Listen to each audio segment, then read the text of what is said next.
morning, friends of the United Way of the Lower Eastern Shore. Good morning. That is much better. How many times have we been doing this? You think you'd get it right. It's good to hear from all of you. Good to see all of you today. My name is Roger Fallabout. I'm the Director of Community Relations at a place you might have heard of. It's about a mile down the road. Great big building on the corner of Business 13 and Carroll. Peninsula Regional Medical Center. You guys heard of that place? Yeah. Anybody in the room born at PRMC? Yeah, right. Jim, I don't think it was PRMC then, but we'll still count it. Still good. How about your kids? Anybody have kids born there? Yeah, me too. My daughter was born there, who is finally, he says, graduating from this fine institution in December of this year. That's one happy dad. That's right. How about grandkids? Grandkids born at PRMC? Yeah. You know, we've been there a while, 121 years taking care of this community, and a little longer than our local United Way, but this great agency has been doing the same thing, really taking care of the community for 74 years now. So that deserves a great round of applause. 74 years of our local United Way here on the Eastern Shore. It's a great honor for me to be welcomed back again as your Master of Ceremonies. This is the 14th time that we've got together to hold this CEO and Coordinator Breakfast Kickoff. If you're with us last year, you remember it was a tough go for me. I was battling a really wicked summer cold, so it's really happy to be up here standing in front of you without a bunch of stuff running out of my face this morning. So I'm really thrilled to be back. In spite of that, they invited me back again this year. So Pam and the team at the United Way, thank you. Great to be back. Wonderful as well to see a full house of all of you here. There are probably 220, 240 of you in the room. You are the community leaders that are really the engine that drives this United Way campaign. So we thank you again for being with us. Give yourselves a big round of applause for being here today. Before we get too far along, let me also take a moment to thank Jim Perdue. Jim, you are the honorary host of this event. You do it for us every year. It's not possible without you and Perdue Farms. We thank you for being here, and thanks for hosting us again today. And as well, to our friends at Salisbury University. What a great room. I mean, we've been in here for a number of years now, and this is just perfect. Wonderful place to host this event. Salisbury University gets it. Like Perdue Farms, they've been a strong supporter of the United Way for a number of years. And to our friends at SU, thank you as well for having us back again this year. Good to be here. Hi, Karen. How are you? Good. Thank you, Roger.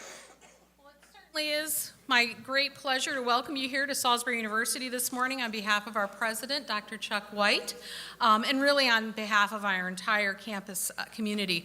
Dr. White is attending a University System of Maryland Board of Regents meeting across the bridge this morning, so he really regrets that he can't be here for this important United Way tradition, and he sends his greetings. In thinking about the United Way and Salisbury University, it's hard not to see the close alignment of our respective mission statements. The mission of the United Way of the Lower Eastern Shore is to create and enhance opportunities to make a positive and lasting impact on education, financial stability, and health for all. And if you look at SU's mission statement, a part of that reads that believing that learning and service are vital components of civic life, Salisbury University actively contributes to the local Eastern Shore community and educational, economic, cultural, and social needs of the state and nation. And indeed, as noted by an important civil rights leader, the end of all knowledge should be service to others. So not only are our missions well aligned, but the United Way provides an important mechanism through which Salisbury University students and our broader campus community can contribute to the Lower Shore region. So whether it's through our student chapter of the United Way, which there are several students I think around today, seating people and doing lots of other things, or whether it's through AmeriCorps or environmental programs or SU's nonprofit leadership certification program, internship placements, and most recently through the massive, really massive volunteer placement at the National Folk Festival. I think SU had over 400 students and staff that were involved in that. We really appreciated the United Way's Get Connected platform to help us contribute to that, and also in so many other ways. So thank you for that. I think when we think about National Folk Festival and that most recent event, I think we'd all agree that we'd want to add the arts as a critical component to the vitality of our region. And speaking of the arts, just as Roger said, I was delighted to hear that Squawkapella will be here this morning. They're the SU's a cappella group, so they'll be, I think, performing throughout the morning. And with that, I was told to keep it on time, so I'll turn it over to Captain Matt Trantham of the Salvation Army of the Lower Eastern Shore to lead us in this morning's opening prayer. Matt? Thank you, Jim. Before I pray, on behalf of all of the recipient agencies and on behalf of all of the residents and neighbors that we have that benefit from all of the programs and services, I want to say thank you for what you do to support the United Way and all of the recipient agencies that are represented in this room. Let us pray. Heavenly Father, we thank you so much for this beginning of our kickoff for the United Way. We thank you for everything that has brought us to this point and the way in which you have provided for this campaign year after year, as you've touched the hearts and minds and souls of those in this community that have the ability to give. Father, we pray that you would do that once again this year as the United Way launches their campaign. Would you be with every respective agency and every individual donor, big and small, who contribute. Father, we thank you for your tremendous provision, which allows all of us to make a difference in our communities that we serve. Father, at this time, we join together in prayer, and we do want to lift up Chief Duncan and her family. Father, would you fill her with strength? Would you strengthen her faith in this time? Would you strengthen her family? Would you provide all of the guidance and wisdom that they need as they navigate through this challenging time in their lives? Father, we know that you have the power and ability to do that. Father, we pray that you would bless the food that we're going to receive this morning, and we pray that everything we say and do would bring honor and glory to you. Hear our prayer this morning, Lord. Amen. Amen. Matt, thank you. Karen, thank you very much, too. And Matt, on behalf of everybody in the room, welcome to the Eastern Shore of Maryland. Great to have you here. There are a lot of us in this room I know who are bell ringers, and we're looking forward to working with you in the Red Kettle campaign this year, among many, many other things. And with due respect to Tim Feist and my other Penn State friends in the room, go blue. Go blue. Matt and I have found out that we're both Michigan Wolverine fans this morning. Great, no booing from the audience. That's terrific. Thank you. Thank you all very much. Hey, breakfast is about to be on its way out, and I know that you guys are looking forward to that, and I know those are the words you wanted to hear. And in a moment, we're going to hear from SU's great Squawkapella, as Karen mentioned and as I mentioned earlier. But first, I want to show you a brief snippet of a very fun project that we've been working on in partnership with Vision Creative, and thanks to the generosity of our board members, Cole Toston and Jim List. We'd like to help spread the word throughout the community on how all of us are living united, and you can help us with that. We're putting together a series of mini videos that in our own words can express why we are involved with the United Way and why we want to partner with the United Way to make our community better. So, got a little preview to show you of what we're doing. This is a snippet of what we've done so far, and it will feature some folks that I'm sure you will recognize. So let's roll it. I live united because every dollar donated by people like myself and you goes directly to our lower four counties. Last year, our group has been formed, and we decided we were going to provide hands-on volunteering. It's great to be able to encourage the involvement of strong partnership between the United Way and the Wicomico County Public Schools. I support the United Way because they empower partners like the Salvation Army to share hope with our community in need. The United Way was an opportunity for me to do something or participate in something that would make a difference in the lives of a lot of people. One thing that United Way does, it provides the much needed funds for those community organizations that are out there struggling every day. The United Way is important to our community because it has the ability to pivot as the needs in the community pivot. There's so much about United Way that's almost infectious because of how much they do for how many people in our community. We got involved with the United Way, with the Imagination Library, where we thought that reading for kids was the most important thing we could do. The work of this organization is more uplifting and more invigorating than anything that I've done for a very long time, and I'm so excited to be a part of it. One of the very best things about working with our United Way is the staff and board and our community partners that I get to interact with every day. It's a real blessing, and I mean that from the bottom of my heart, to work with individuals who continually put the community in front of themselves.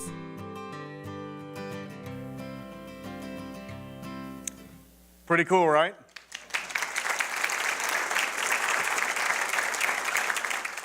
So breakfast is coming out. Right now it is my great pleasure to welcome to the front of the room Salisbury University Squawkapella. So a round of applause for our friends from Squawkapella. Enjoy breakfast. Good morning, everybody. How are you guys doing? Awesome. My name is Kelsey Albert. I'm the president of Squawkapella. We're really happy to be here, and we're so glad that you guys invited us. So honestly, we're just going to get started. I hope you enjoy.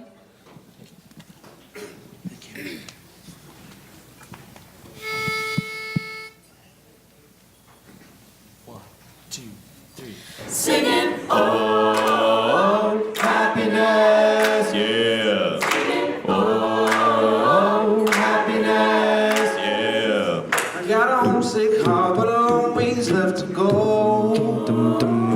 I've been doing my part, but I ain't got much to show. So I'm asking you to show me some forgiveness. It's all for you in my pursuit of happiness. Chasing that life, moving on, cause I had to prove. There ain't no life worth doing what I did to you.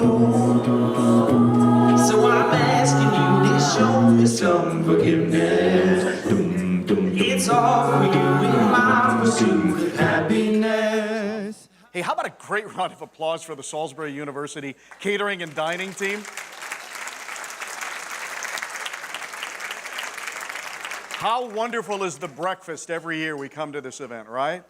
And I didn't get a chance to do this, and they got out before I had the chance to do this, but Squawkapella. Holy cow, how great was that? Each and every year.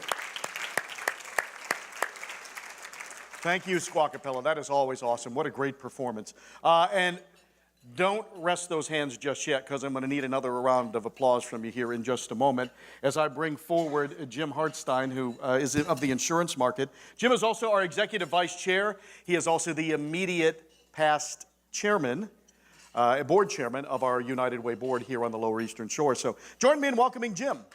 Jim, good morning. Good to see you. Good morning. It is absolutely a pleasure to be here with you all today and get to see all these good friends. And knowing that I am the immediate past chair, that also means the opportunity for you to hear me ramble on is becoming less and less. So good news all around.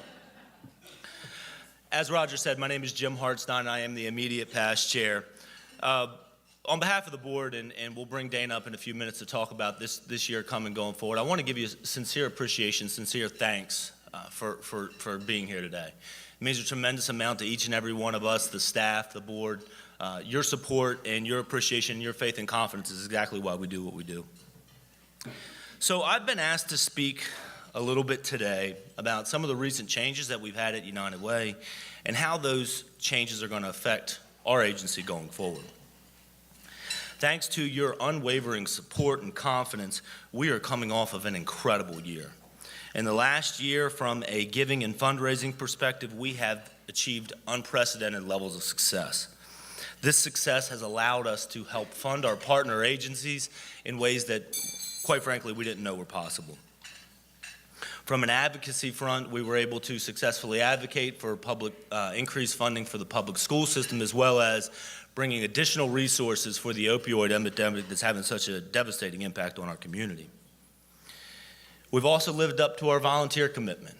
We played a vital role in bringing thousands of volunteer hours to our community and only expect that number to grow as our agency grows. But also, over the last couple of months, as many of you know, and quite frankly, probably none of us saw coming, we did have a change in leadership at the president and CEO level of the organization.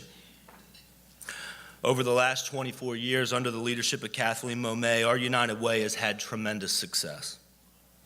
It is impossible to look at the landscape of this community and not agree that Kathleen has had an incredibly positive impact on thousands of our friends, neighbors, and family members right here on the Lower Eastern Shore.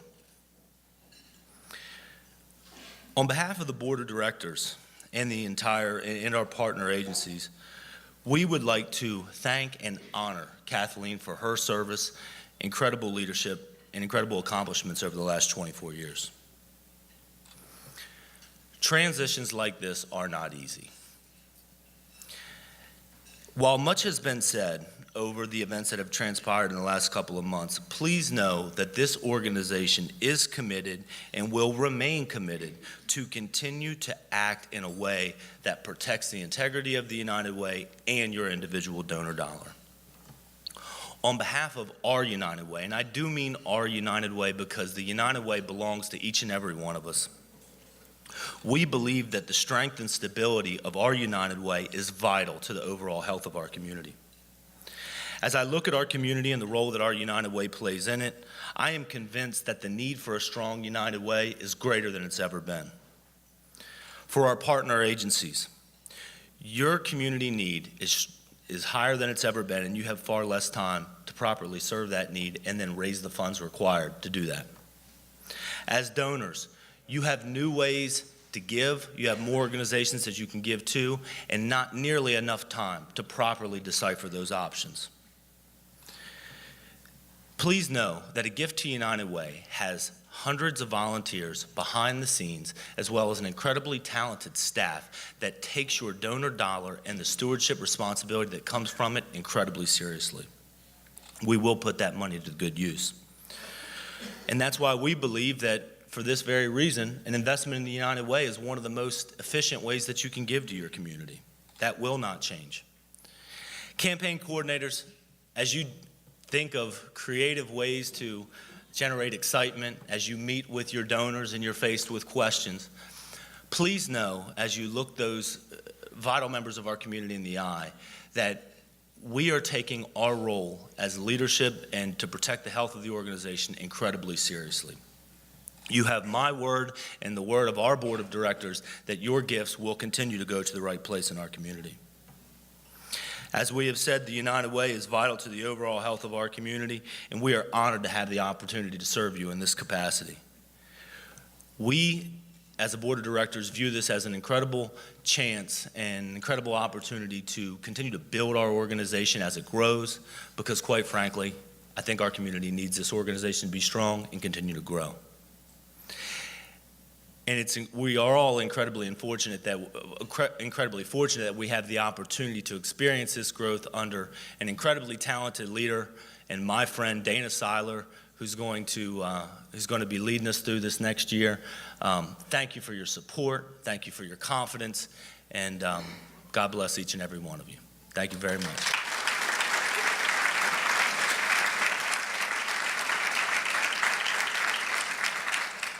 So as I said, I'm going to turn the floor over to Dana, incredible leader, incredibly community-minded friend of mine, and here you go.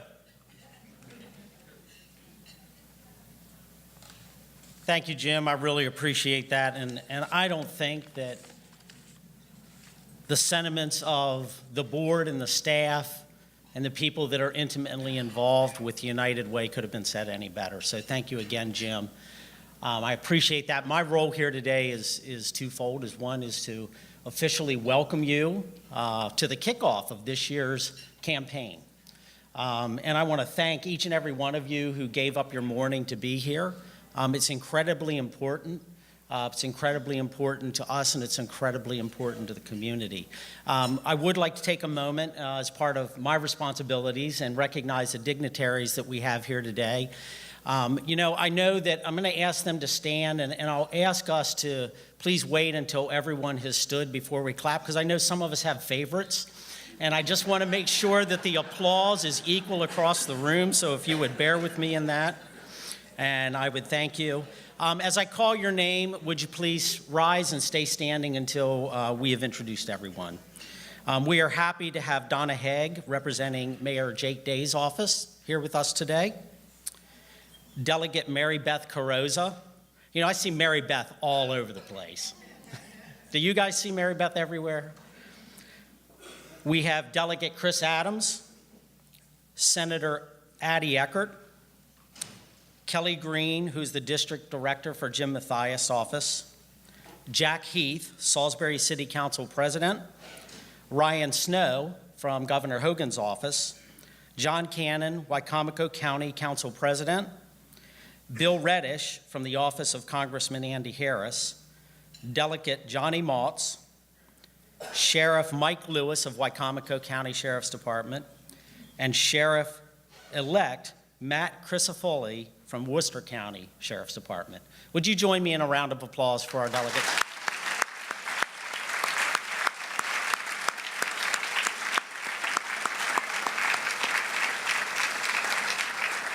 Thank you, and you can be seated. Oh, and well, you know, I was just going to say that my apologies if I missed anyone. Delegate Otto, I apologize if you didn't see you back there, but thank you for being here. Thank you, Addie.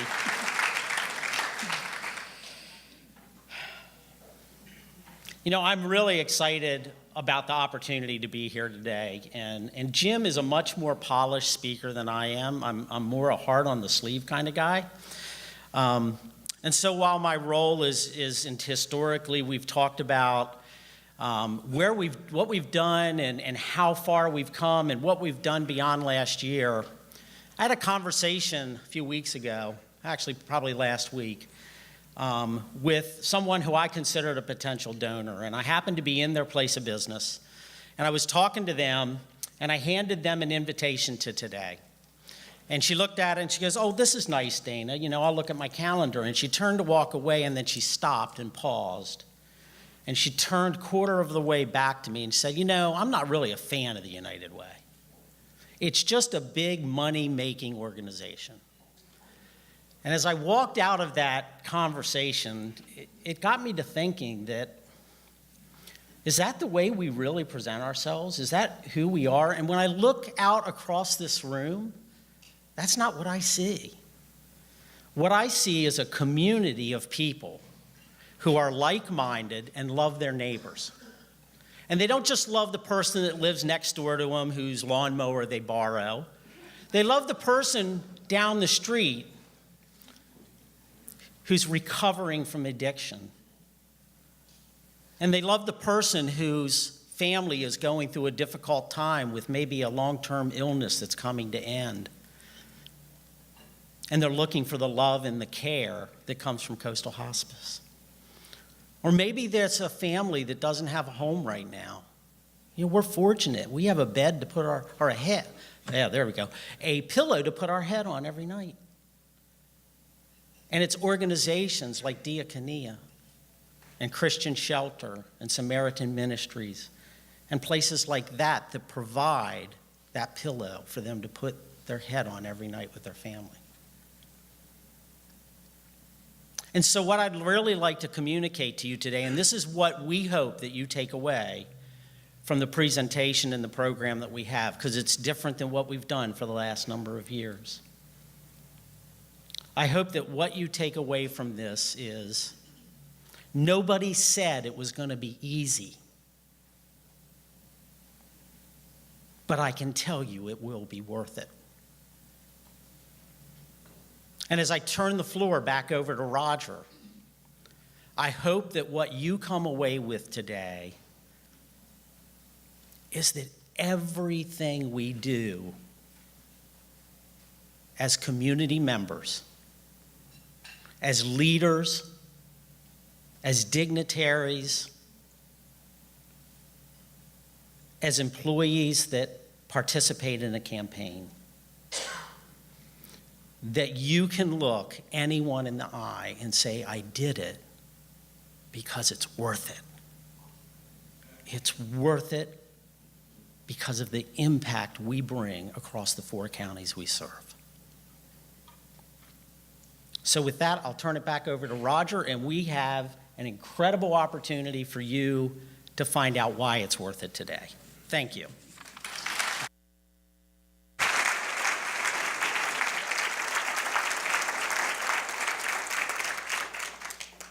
Jim and Dana, thank you both. Jim, thank you for your leadership the past year. Dana, we're looking forward to you leading our board for the coming year, as it's going to be another great and exciting year for our local United Way. Delegate Otto, what they should have done was given you one of these orange polos. They told me they'd never lose me wearing this, so I'll make sure we get you one of those next year, too. As Dana mentioned, we're doing something a little different this year. And it's really kind of cool, and I'm looking forward to seeing how this all works out. We've invited a panel of community leaders to join us and to be up front here to share their thoughts and visions around corporate engagement, civic responsibility, why it's important to donate to the United Way, how you get involved in donating to the United Way, how you motivate your teams to donate to the United Way. And with that said, let me bring the panel up, and we'll get this part of the program going. First is Jim Perdue, no stranger to anyone in this room, chairman of Perdue Farms and our honorary host of the event today. Jim, welcome. Put you right in this chair here.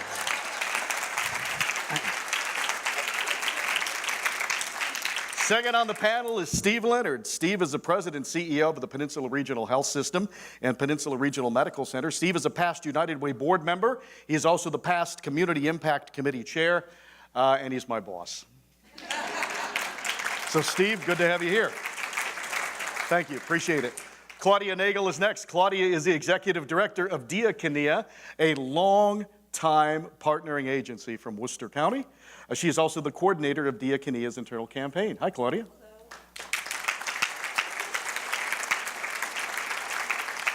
Hello. And last but certainly not least is Dean Goodwin, the marketing director for RPS, who has done an amazing job with creative event fundraising and employee engagement. So if you're looking for cool things to do with your campaign, this is the guy you want to hear from.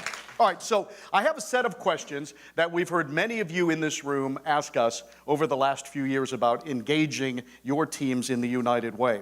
I'll be leading this discussion, at least in this first year here as we're trying this. This will not be a Q&A from the audience. So I'll take care of all of that for you. But again, these are questions that we've heard all of you bring to our attention over the last few years. In Jim and in Steve, we have historically the #1 and #2 fundraising campaigns on the Lower Eastern Shore with Perdue Farms and Peninsula Regional Medical Center. Claudia certainly understands the need through Diakonia and to make sure how those needs are addressed. And as I said, if you're looking for really creative ways to kickstart your campaign and to get your teams involved, that's Dean from RPS. So we're all set. Panel's in place. We're going to give this about 15 or 20 minutes. Somewhere I'm getting time cues, and I'll try to make sure that we stay right around that 15 or 20 minute time frame. Jim and Steve will be sharing a mic. Dean and Claudia, you guys will be sharing a mic. So here we go. The first question is really to all four of you on the panel this morning. Corporate engagement, civic responsibility, a couple of terms that we hear a lot used in the boardroom. What do they mean to your company, and how do you incorporate them into the culture of what you do every day? Jim. Roger, how did you get the orange shirt? That's really... Isn't that cool? I just realized I'm the only guy in the room in an orange shirt. I think 30 or 40 years ago, corporations and communities only had one expectation, and that was the paychecks to the workers, and then that got flowed into the community. But there is really a different attitude about stakeholders today, and I think companies have a lot of stakeholders, not just their associates, but and their customers, but the community. Communities want to know what you're doing about the environment, what you're doing to help the community. What about philanthropy and this sort of thing. And so there's a tremendous amount of energy in a company that can be unleashed in something like a United Way or any other fundraising effort. So I think that's an expectation today that wasn't there many years ago. Steve. I didn't get any shirt, So You're welcome to this orange shirt too if you like it, buddy. Right. Jim would give the shirt off his back, so thank you though. I think we're really fortunate up at the health system in that this idea of civic corporate engagement and civic responsibility is somewhat inherent to our mission, and so it kind of puts us in a great position. I think the United Way process and campaign and the engagement process really allows us to extend that throughout not just 100 East Carroll Street in our locations, but really throughout the region, which is a great place that we haven't always been as a hospital. We always tell people, I always say we've been around 120 years and we've kind of done well in treating people when they're sick or injured, but now how do we keep them healthy and well? So. Engaging the community through things like the United Way is it's a great add-on to us and allows us to take that mission beyond the walls of the hospital throughout the region. Good, thanks, Steve. Claudia? Well, the name of our organization, Diakonia, means in service to others. That's a Greek word. So the idea of civic engagement and community investment is central to the work that we do every day. So it's a natural connection to be partnered with the United Way and the folks across the community, because not only do we as a staff work on that concept of creating community, but we also, throughout the programs that we offer to the community, try to work that in so that the folks that we're working with gather an idea of what that means. So it's a partnership, and it's helping others to connect to the community, relearn in some cases how that works, and also because we do some education with our board and with our staff to help them understand the role that the United Way plays in the community. So not only are we recipients, but we're participants. So that partnership and that sense of community involvement and civic responsibility is woven throughout the fabric of our culture and our organization.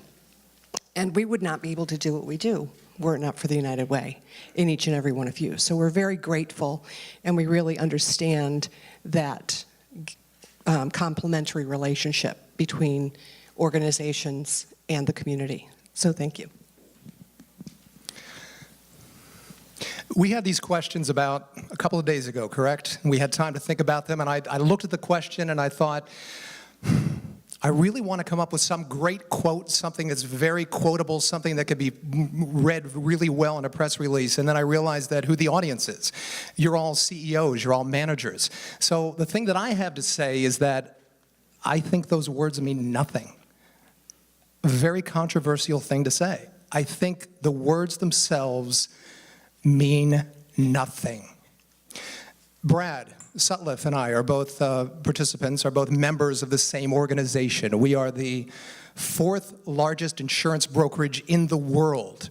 Those words to a corporate, a publicly traded company, look great on a mission statement. They look great in an investment portfolio. They look great in a press release. But to the day-to-day employees, those folks that you are managing and signing those paychecks for, they mean nothing. Here's the secret. The secret is that the whole idea of philanthropy and volunteering in your community has to start from the very top. And that's what all of you have shown to your employees. It has to start from the owner, the CEO, the CFO, the managers. Those C-level managers have to be on board with every type of volunteer work. And in the employee meeting room, the same energy and excitement that you give to hitting sales goals, that same energy that you have for retention numbers and a 28% EBITDA, that same passion has to go to the people who volunteered and hit volunteer numbers too. In Brad and my organization, we are really proud to know that the leaders talk the talk and they walk the walk, and that's what we have to do too. Good. Thank you to all 4 of you. All right, so Claudia, you get a break here. This is for the guys. How do these choices impact your workforce, fellas, and what are the benefits? So if I were to, it's a whole nother way to engage your workforce in many ways. I think people in the workforce are looking for ways to contribute not just in the work that they do, but really in opportunities to engage the community. So this really is another way to engage them. It was actually, ironically, the first way I became engaged in some ways as a leader at PRMC many years ago when Tim Feist and Alan Newberry asked me to be a campaign coordinator. And it really allowed me to learn more about the organization, to engage the community, to have really an accelerated learning curve. So I think it's a great way to train new leaders. It seemed to work here. But more importantly, I think it's a way to allow them to have that outlet to reach out into the community beyond their jobs in a structured way and have that feeling of giving back. Jim? Yeah, so Amy and Jennifer, you see, you can take Randy's job. And if you keep going here.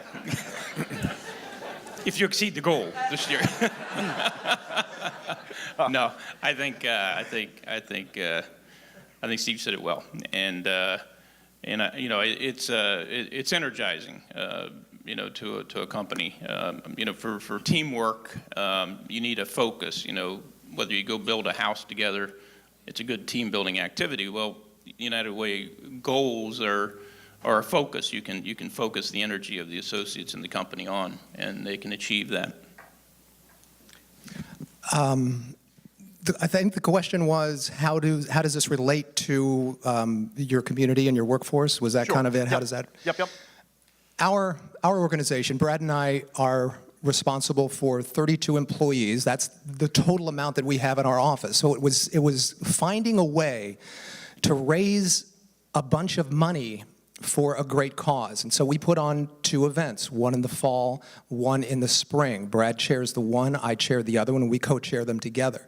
And we decided to come up with these 2 events, and we thought about it, and we thought, oh, here's some great places that we can give the money to, because we wanted to be philanthropic.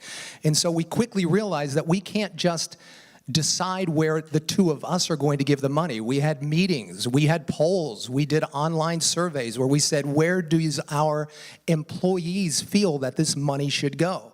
So with an office full of grandmothers and doting parents and people who really cared about the community, the whole online thing was children.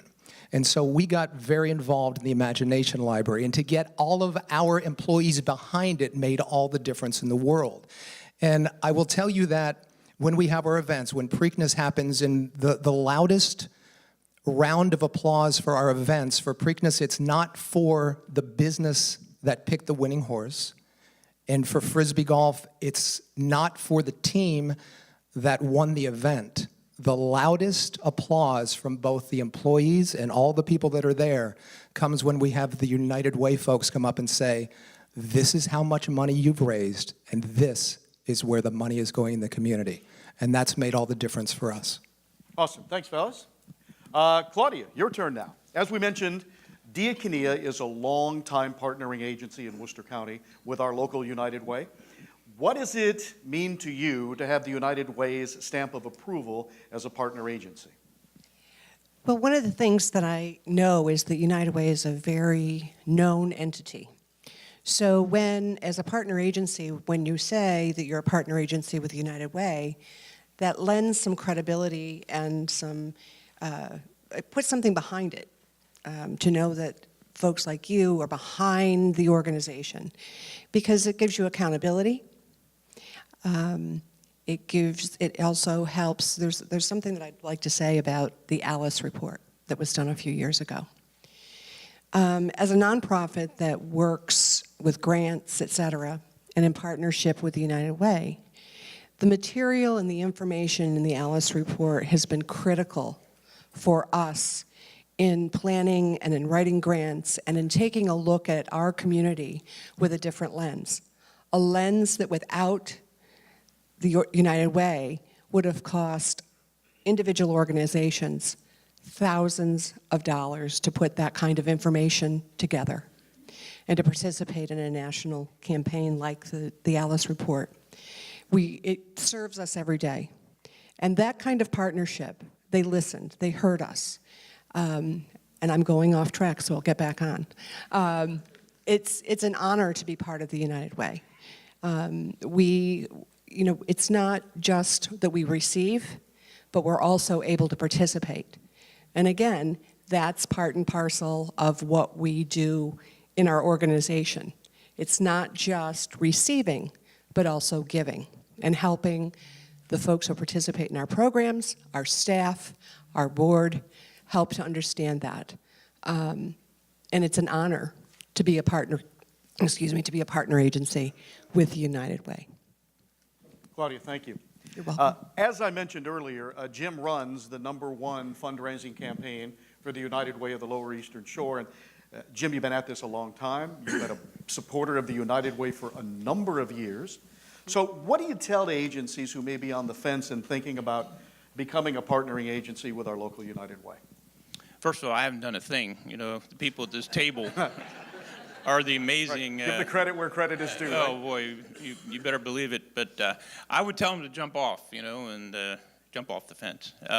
Sure. And we know what you mean. you know, I think it was eye-opening for me many years ago. You know, when we started getting more involved in the community, and you know, it's clear that people in a business want to participate in things. So they want to volunteer, they want to do things. But is it okay, you know, from the CEO, whoever's running the business, is that all right? And you know, but when it's unleashed, it's amazing to see. You know, and whether it's the United Way or, you know, the kettle ringing, those sign-up sheets get signed up in literally, you know, 1 or 2 days. I mean, they're filled. And so that tells you that people really do want to participate if it's okay. And that's what the key thing that you have to do is not only say it's okay, but also lead from, you know, walk the talk and contribute yourself as well as a corporate gift. You can, if you have a specific agency that you really are work closly with, you can designate those funds to go to that agency, although I think over 75% of the funds go to the general fund that lets the decision in the hands of the folks at the United Way. So there's just a lot of positives, you know, to getting involved in an event like, or a fundraising event like the United Way. And of course, you know, it does so much good for the effort that you go through for the entire lower shore. And I think just the success here in the last, you know, many years is amazing to me. It just tells me that that we're living up to really what's special about this part of the state of Maryland, and that is there's tremendous sense of giving and volunteering in this area, and it just never ceases to amaze me how active people are down here. From what is probably the largest organization fundraising for the United Way to one of the smallest, Claudia, how do you inspire your employees at Diakonia to become involved? One of the things that we do is to help them understand what the United Way does. And what that does is once you translate it, because it's not just Diakonia, there's many organizations across the community that they may not realize have touched their lives. And what the work that United Way does, and once people's awareness is raised and they understand, and it's not just words, they understand and they're very open to giving. It's one of the most giving communities I've ever worked in or I've ever been part of. And it's astounding. One of the other things I will say is that many times some of the folks with the least give the most. And it's very inspiring because they feel, they know firsthand what those dollars do for them, for people in the community. And when people make that connection, try and stop them. It's amazing. They're willing to give, engage, help others. So that's what we do. We help to bring it from the large picture to the individual picture. Good, thank you very much. You're welcome. Dean, RPS, we talked a little bit about the fact that you are really the creative guys when it comes to doing unique things to raise funds for the United Way and to get employees engaged in doing that. Over the last 7 years, I think $132,000 to the Imagination Library through the United Way. So how does this end up being not only a win-win for RPS, but also the community when you launch these unique ideas that really bring people who maybe wouldn't want to participate into the fold and get them involved. Roger, how are you going to say no to Frisbee golf? Yeah, right. So I am always very excited to talk about these things, and the question is always, how did you guys come up with these ideas? So I just wanted to share quickly about the two events that we do every year. Brad and I do an event in May called Preakness Palooza, around the Preakness horse race. And in just 2 weeks from today, oh my gosh, Frisbee golf with over 50 teams and 20 sponsors. Brad's idea was Preakness Palooza. Started with fraternity in a fraternity room at the University of Maryland, where guys would get crazy and decorate T-shirts. And now today, and give the money to the Ronald McDonald House. And now today, it's all about what are the women going to be wearing, and fashion shows, and really kind of dressing up for Preakness. And it's become a much more elegant affair than what it was back at the University of Maryland, right, Brad? Frisbee golf became an idea to make money out of my backyard. On the 4th of July every year, I would put together an 18-hole golf course with trash cans in about 6 houses' backyards and throwing over pools and garages and homes in an 18-hole golf course with trash cans and Frisbees. And this was the highlight of the whole summer, and I thought, well, this was kind of fun. Wonder if some other people would want to do this with us. And then we went to Shoemaker Pond Park, found a Frisbee golf course, an actual course. And then we asked about 18 people, 18 businesses, if they wanted to be a part of it. And now, 7 years later, in 2 weeks, we will have raised over $150,000, and we will have contributed books to over 5,000 kids from newborn to age 5. So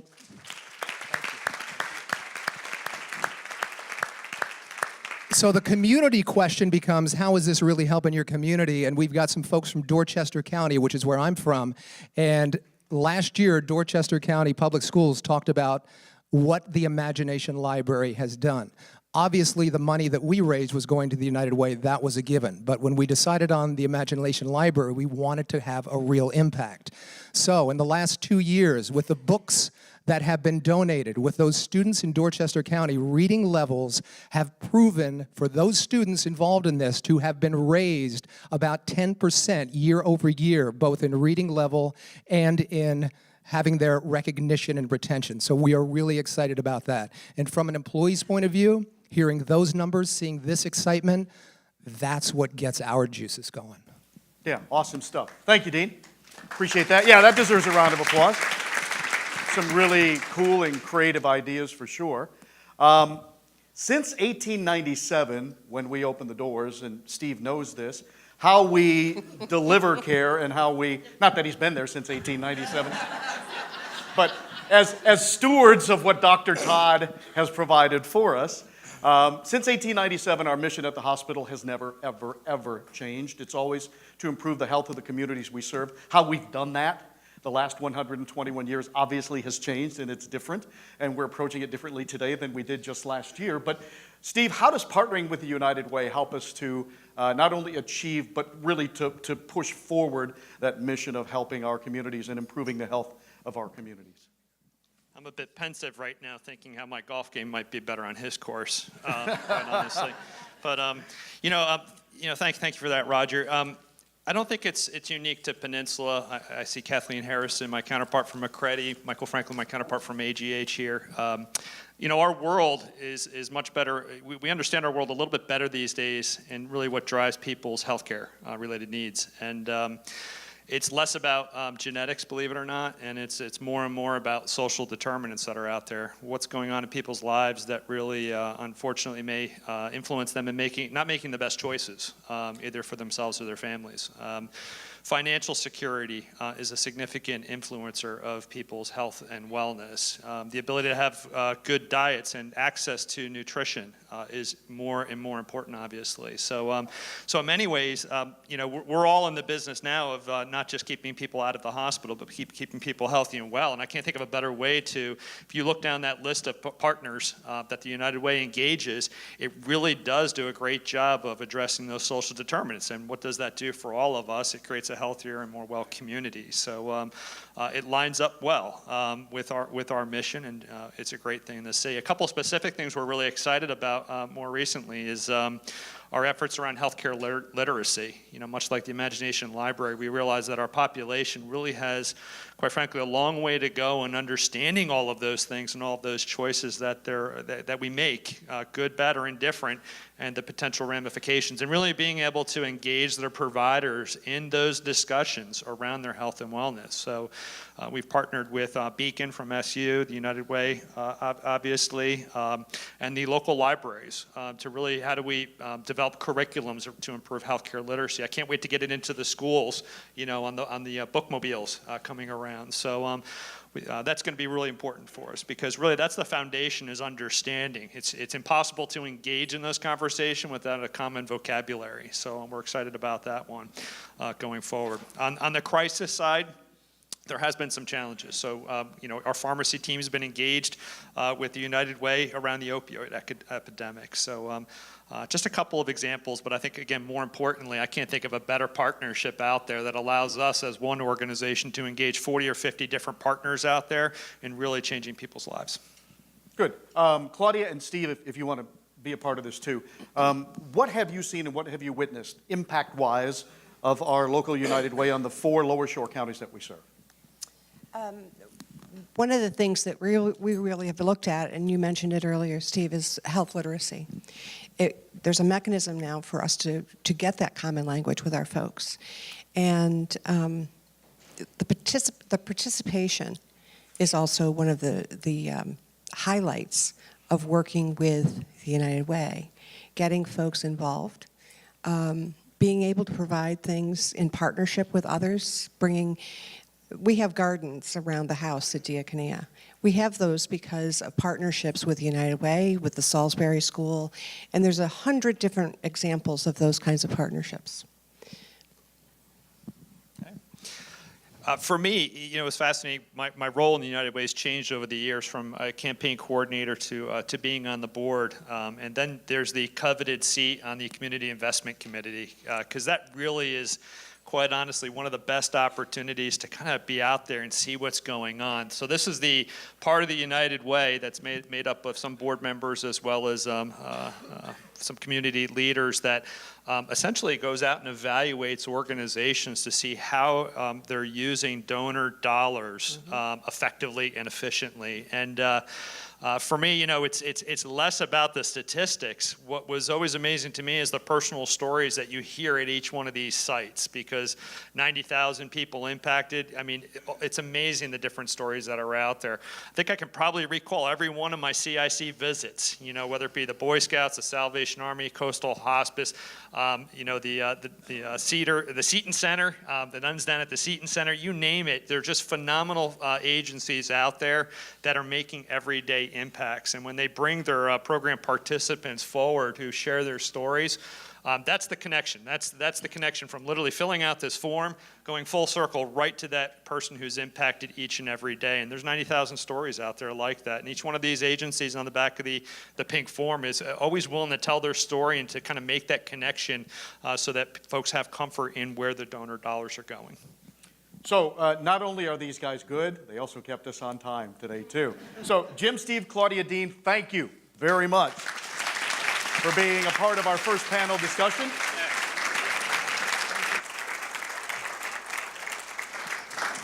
So valuable. Did you guys like that? Yeah? All right, we'll look to probably bring that back again next year. That seemed to work out really, really well. I know some of you in the room probably have some questions that you wanted to ask our panelists of these 4. Please do me this favor. Send them to Stacy McMichael at the United Way. Stacy's information, I believe, is in the packets, I hope. I think it is. If it is in there, good. If you'll send your questions to Stacy, she will make sure they get forwarded to any of the 4 panelists that you would like to address them to. All right, so moving forward now with our program, it's my pleasure to introduce to you Curtis Paul. Curtis is the Executive Director of the Recovery Resource Center. Curtis comes into this new role, new for him anyhow, with a tremendous amount of personal experience. So it is really great. It's a terrific honor for us to have Curtis here to tell us his story. So ladies and gentlemen, join me in welcoming Curtis Paul. Hi, Curtis.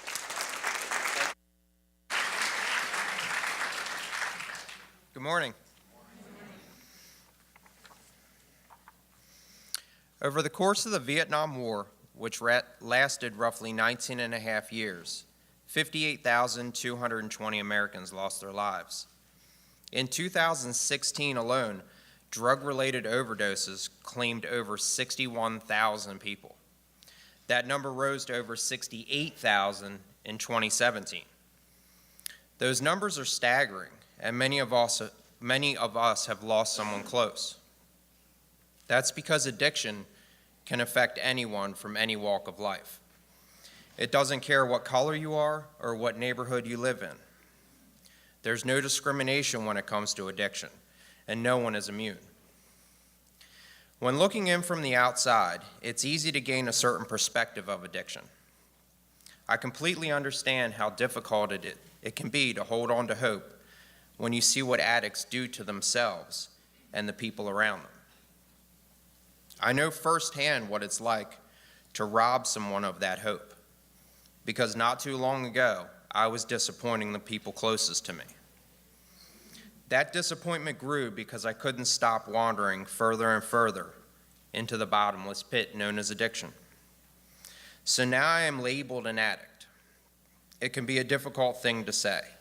I am an addict. Labels can lead to stigma, and stigma can be a big problem in this opioid epidemic. My purpose here today is to try and reduce some of that stigma. I am standing up here to show you that it's never too late for an addict. No matter how bad things get, there's still a person inside, and that person may end up surprising you.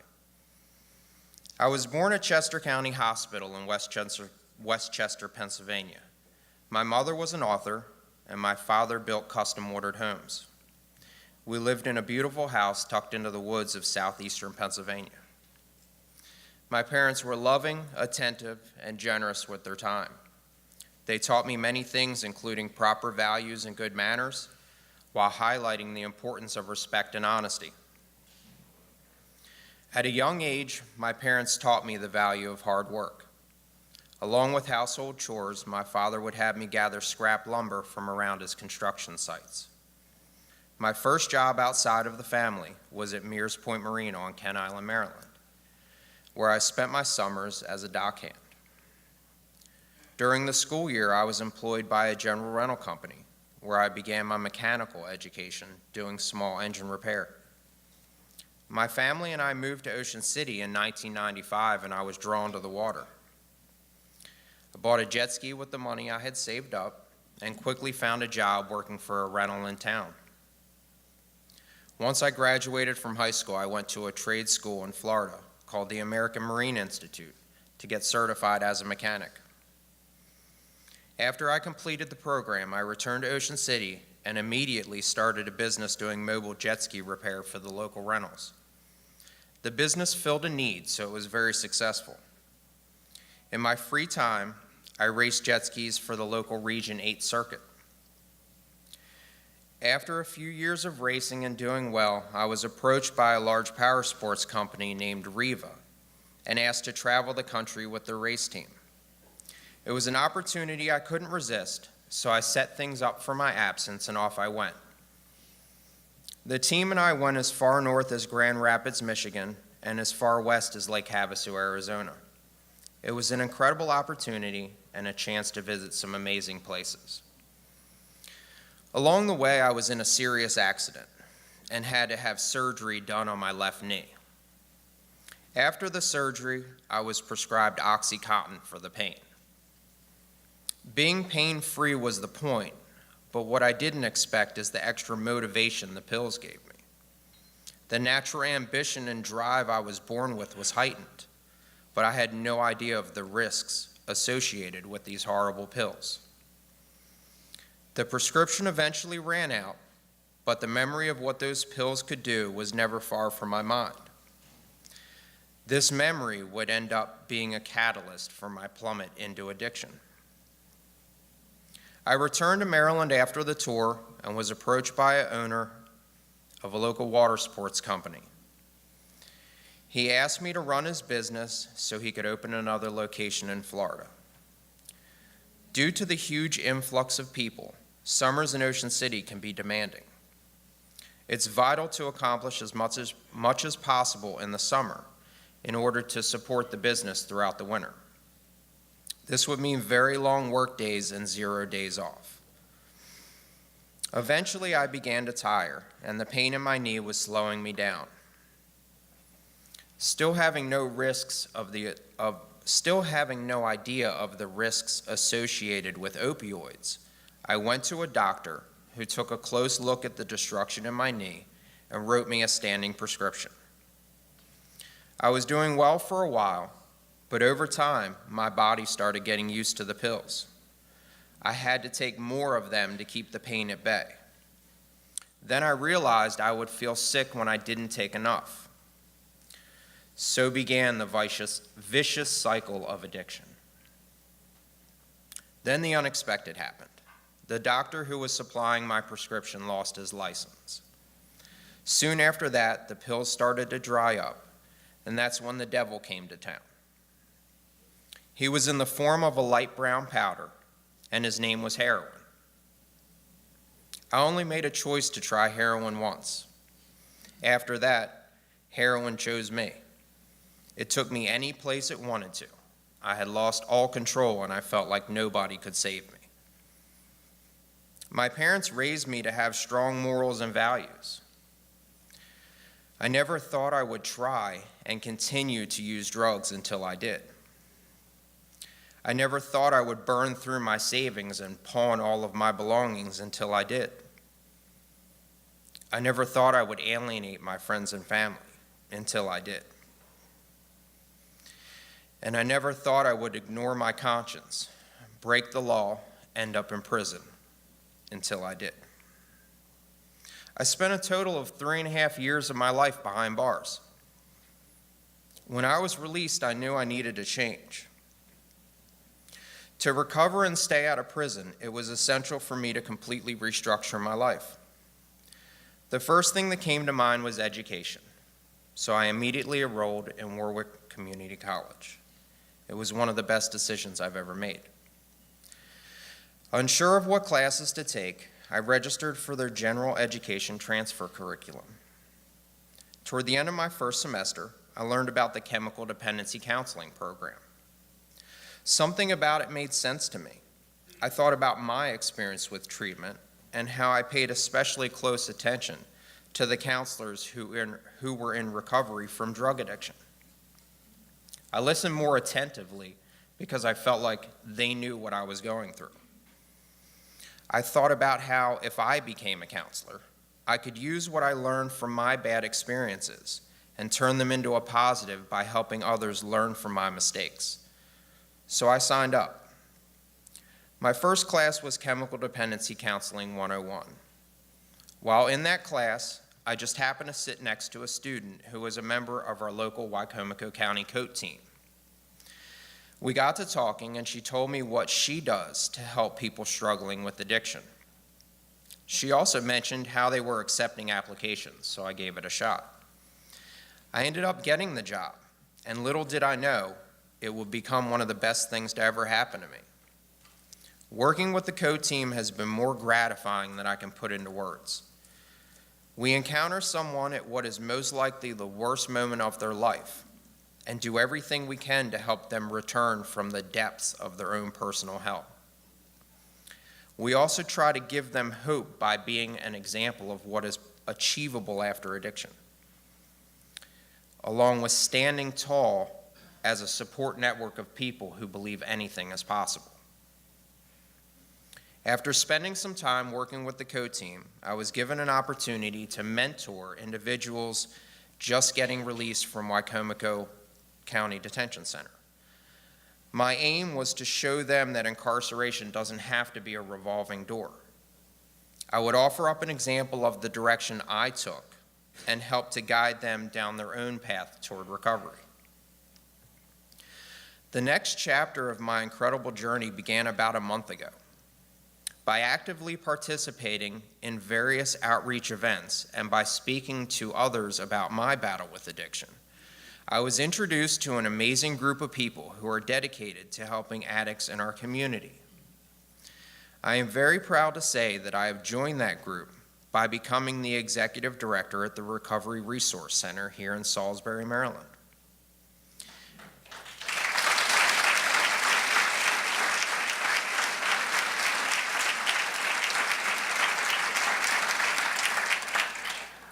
With the help of our generous contributors, like Purdue and the United Way, we are able to offer a safe space for anyone looking to begin and continue on their own journey through recovery. So in closing, I ask you to never give up hope. C.S. Lewis once said, "Hardships often prepare ordinary people for an extraordinary destiny." Yes, I stand before you a felon and an ex-con. And yes, I am also an addict. But more importantly, I'm a living example that it's never too late. Most of my time is spent at the helm of the Recovery Resource Center, which is an amazing resource in our community. I also work at Hudson Health Services as a counselor trainee and a behavioral health aide. In the evenings, when a call comes in from PRMC, I respond to drug overdoses as a member of our local Wicomico County Code team. When I'm not working, I'm a Dean's List college student getting ready to graduate with a degree in chemical dependency counseling. To top off these incredible blessings, in December I will become a father when my beautiful daughter Anna Marie is born.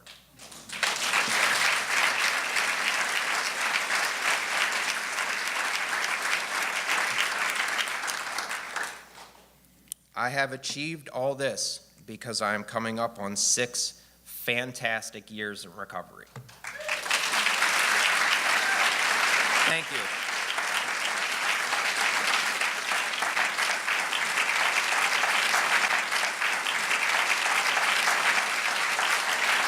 Thank you.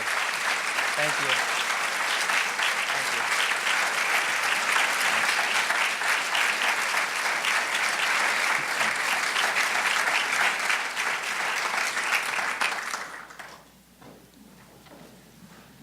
Curtis has an incredible story.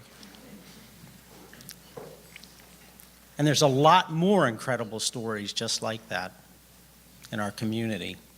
And they happen because it's not always easy, but it's always worth it. I hope that you come away today with something that you can carry forward, that you can utilize to talk to other people around you about why it's so important. Because what we're really looking to do as a community of people that love their neighbors is to impact their lives in a positive way. And as Curtis said, recovery never ends. Someone who starts recovery is always in recovery. And that goes not only for addiction, but it also goes for our financial, our education, and our health stability. And that is really what we're all about. So I'd like to take this opportunity, and I am extremely proud to be able to introduce you to someone who is a relationship builder and someone who really believes everything that we've heard and talked about today.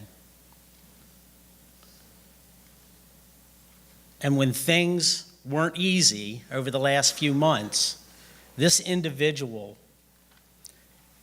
rose to the top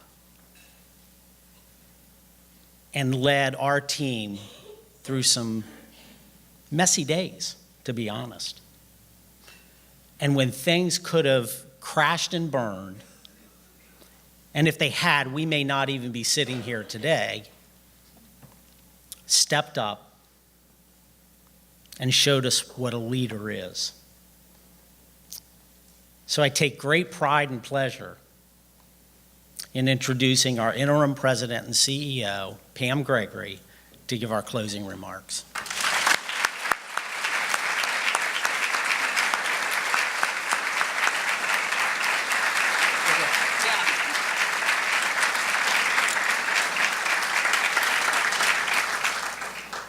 All right, where's Casey? I'm not sure what we were thinking putting me at the end, following all of this. Really? No pressure. Thank you, Curtis. Your courage is amazing and inspiring. Thank you. And thank you to our panelists and to Roger for your amazing MC extraordinaris this morning. If that's even a word, it should be for you. It's good. And thank you very, very much to Dana and Jim and to our entire board of directors who have offered their unwavering support and have stepped up in so many countless ways, not just in the last few months, but honestly, in all 7 years that I've been here, I have seen this group of individuals. While the faces and names might change once in a while, our board has always been an amazing group of individuals who take their heart, wear it on their sleeve, and then roll their sleeves up to dig in. So, in the interest of time, I won't make all of you stand up individually, but I would really love if our board of directors who were able to join us today, if you could please stand and be recognized, and you might see them all in their fun Live United gear. Thank you.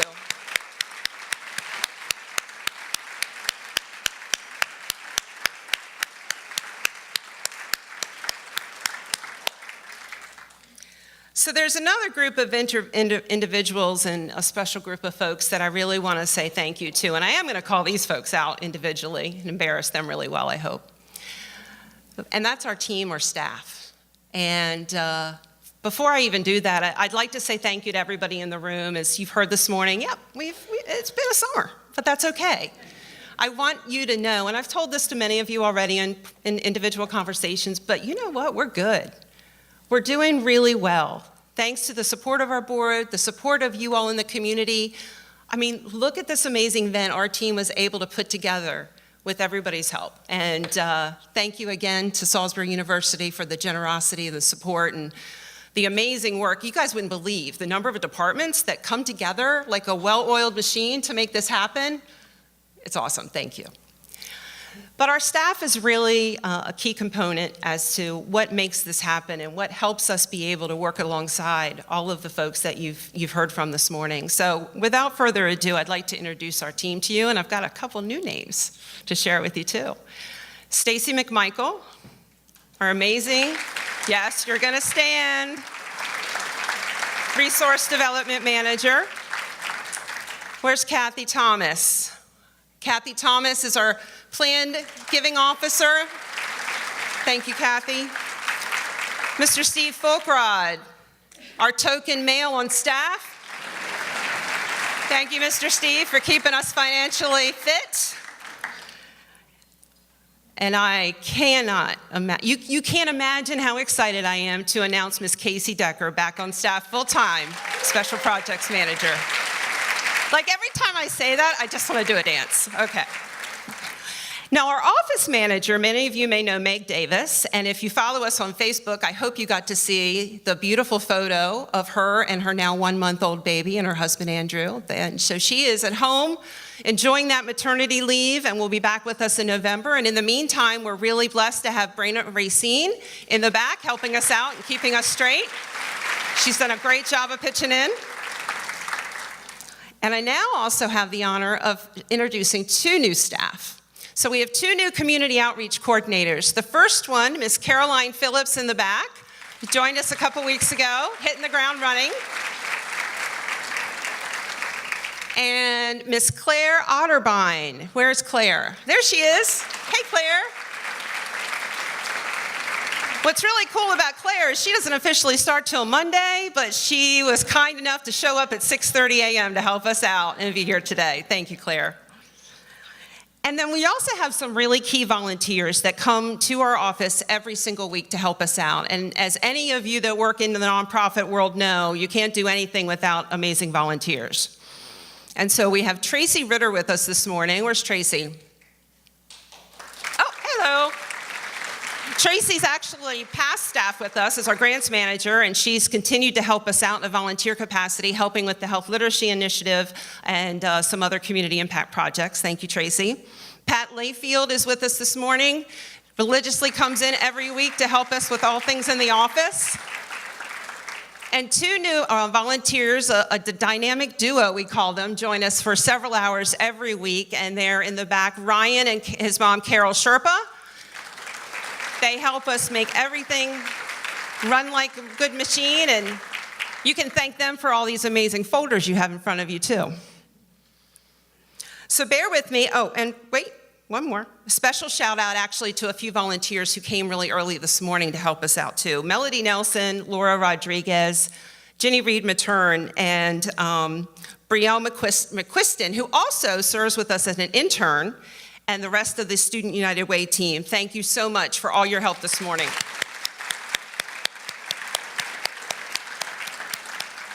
All right, bear with me. A few more thank yous, because you know, it's important. Of course, Roger. Vision Creative helped us with the now up video that you saw this morning. And as a reminder, if you'd like to step up and just share a few very brief moments of why you live united and engage in our community, feel free to do that. They're going to be out in the lobby. We have Pack 14 in the back recording us so that we can share this online. Thank you, guys. And also to Olivia Monet. Yes, and Kathy Pusey with SU, helping us with photography this morning. Thank you, ladies. And we really, really, again, appreciate all the generosity from the entire SU staff. I can't say that enough. Thank you. All right, so you've heard about our theme this year. It's our 74th campaign. That's pretty amazing. It's a long time. Okay, those of you that have met me, which you all have, you know I like puns and rhymes, so on the shore since 44. Okay, cool. You'll probably hear more about that next year as we celebrate our 75th anniversary, which is really exciting. But our theme this year is Live United and Open Doors. So let's think about that for just a moment. How often do you open the door for someone? Did somebody open a door for you today when you came in? I certainly hope that they did. Or yesterday. And sure, it's especially helpful when our hands are full to have a door opened for us, but what about just because it's the right thing to do? What does that mean? I'm sure you were, as I was, taught that being part of being polite is holding a door open for the person behind you, but how many of us really put that into daily practice? Make it a routine, part of what we do every day. It seems like a simple thing, really, but it can be much more to the person who's walking through that door. We all have stress, bad days, a million things going on. If you're like me, you're thinking about the 5 next things that you didn't get done that you're still trying to do. And it's easy to be on autopilot as we go into our day and we run into a store or run in out of the office, or even when we have to make that rest stop really quickly, because we really have to make that rest stop. But we don't really ever know what's really going on with the person next to us or behind us or in front of us. But we do know what it's like when someone's kind to us. So taking that extra moment to hold or open a door, especially with a smile, even if they're several steps away, can change their outlook and yours too for that moment or the morning or even brighten their day. So for me, I think I've actually turned this over the years into a social experiment, because I like the feeling, of course, of seeing somebody smile and say thank you. I mean, that's nice when somebody's appreciative of something you've done nice for them. But what actually makes me happy inside is when I see that person pass it on. I see them hold the door for the next person, or they say, have a good day to that person or to me or another stranger. You know, when they choose to do that rather than just mumbling a quick and terse, thanks. It really is that simple to make a difference. And as Dana shared with us earlier, it absolutely is worth it. So for our campaign this year, we're focusing on opening doors for our neighbors. Many of you've heard from Curtis and you've heard from Diakonia, and it's just amazing the doors that can be opened in this community when we work together. So play along with me for a minute. If I call your table number, okay? If I call your table number, just hold your hand up. Leave it up, just hold your hand up. And keep your hand up for just a second. All right, tables. 1, hands up, come on. 3, 7, 12, 15 and 16, because there are little tables in the back. Get those hands up, come on, y'all. 19 and 21. Let's take just a second and look around. This is about a third of the folks in this room. And that equates to the 1 in 3 people that you help make a difference in the lives of every single year.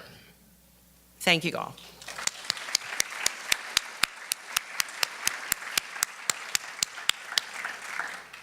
And of course, it's so much more about the dollars than about the dollars that make this happen. Yes, of course, every dollar of every donation counts. It adds up to make a big difference. And going into 2019, that's to the tune of over $1.6 million in 81 programs. Super exciting. But what really drives the impact of these dollars are the partners and the people behind those programs. While we have a number of direct programs, and you've heard about, such as the Get Connected Volunteer Center, Imagination Library, just to name a couple, we're proud to now partner with over 35 agencies who also provide direct services focused on improving health, supporting education, and stabilizing financial stability for families. All of these partners have fantastic teams who every day find ways to open doors. And if they find a locked door, they find a window to open. So we're thankful to have many of our partners represented here today. And if a representative from any of our partner agencies could please stand, we'd like to really thank you. Come on, y'all. Yep.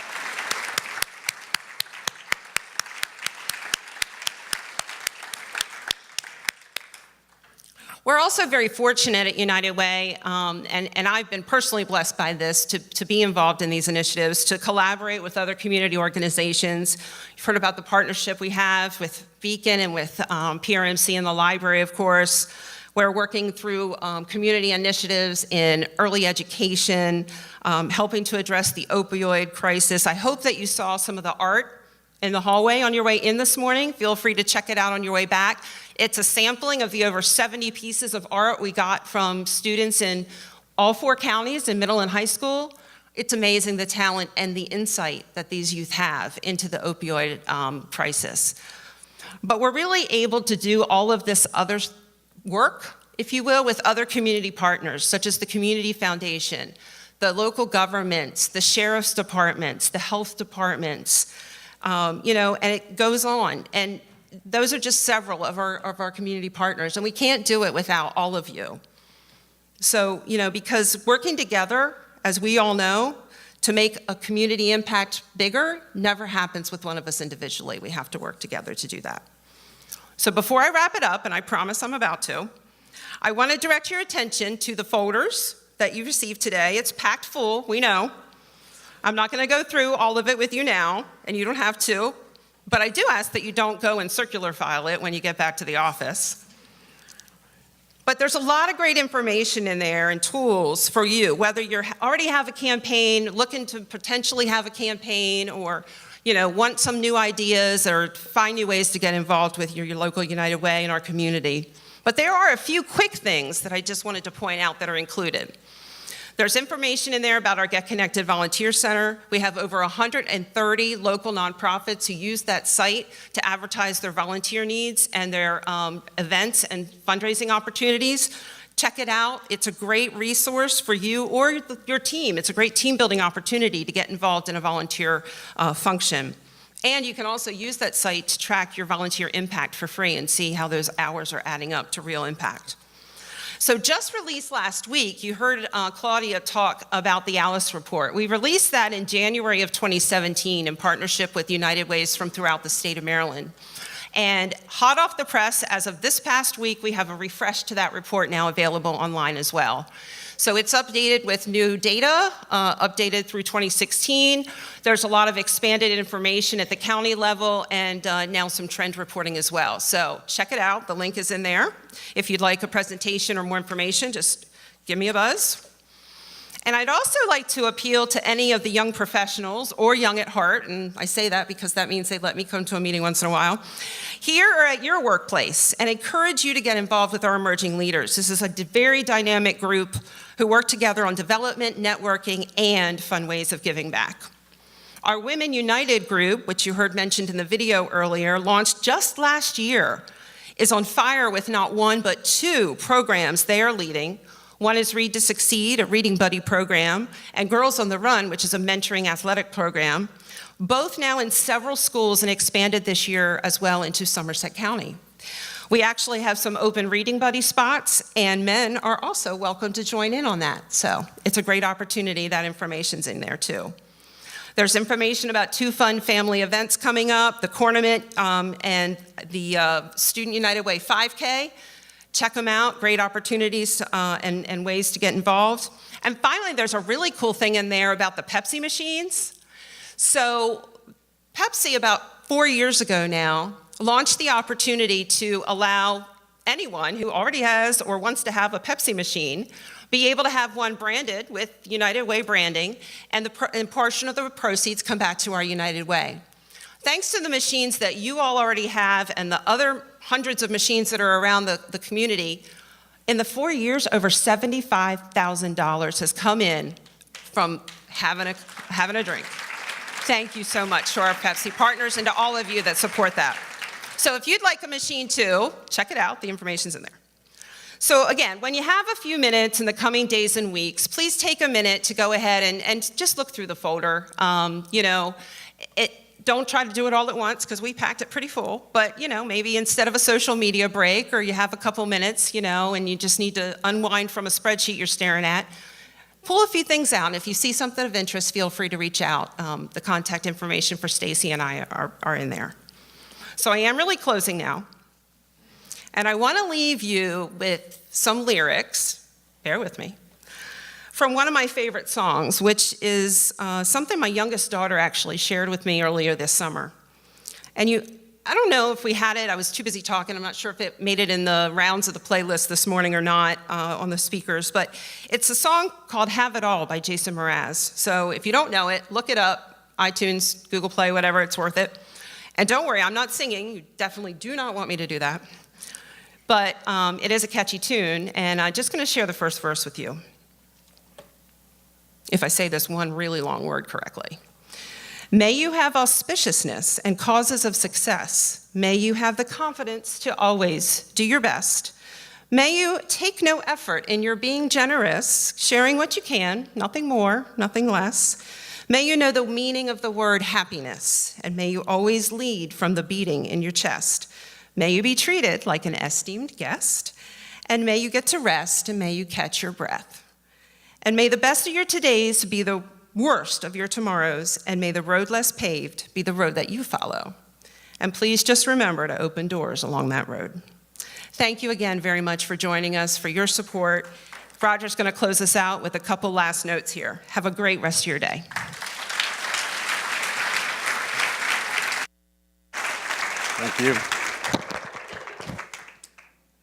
All right, thank you, Pam. One more time, a round of applause for Pam Gregory, please.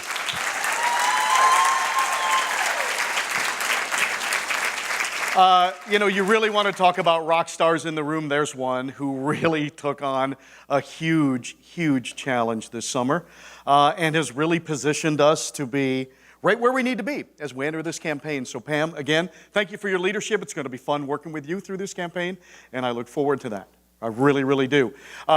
Those of you who know me know that I'm not from here. I'm a come here. I know. I came here in 1987, so I've been here a while. I've been here 31 years. I've been a strong supporter of the United Way each and every one of those years. So let me take this opportunity to thank Pam and to thank Stacy and to thank Casey and the entire United Way team for having me here to do this for a couple of years now.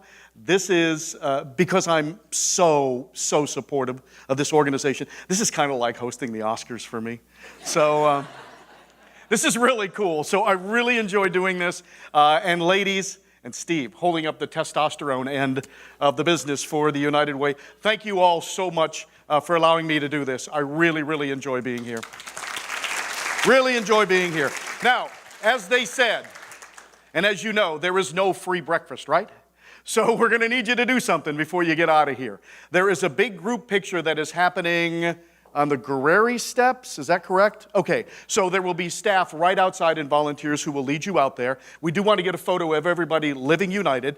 Don't forget as well, Vision Creative is still out there. If you'd like to record that little 2 or 3 minute snippet that we'll use in the video, we'd love to have you do that. And oh my goodness, don't forget your campaign materials. It's impossible to run your campaign without your materials. So make sure you grab those on the way out. On behalf of everyone associated with our United Way of the Lower Eastern Shore, thank you for being here. Thank you again for launching another great campaign. And good luck. If there's anything you need, find us. All right? Have a great day and a great weekend.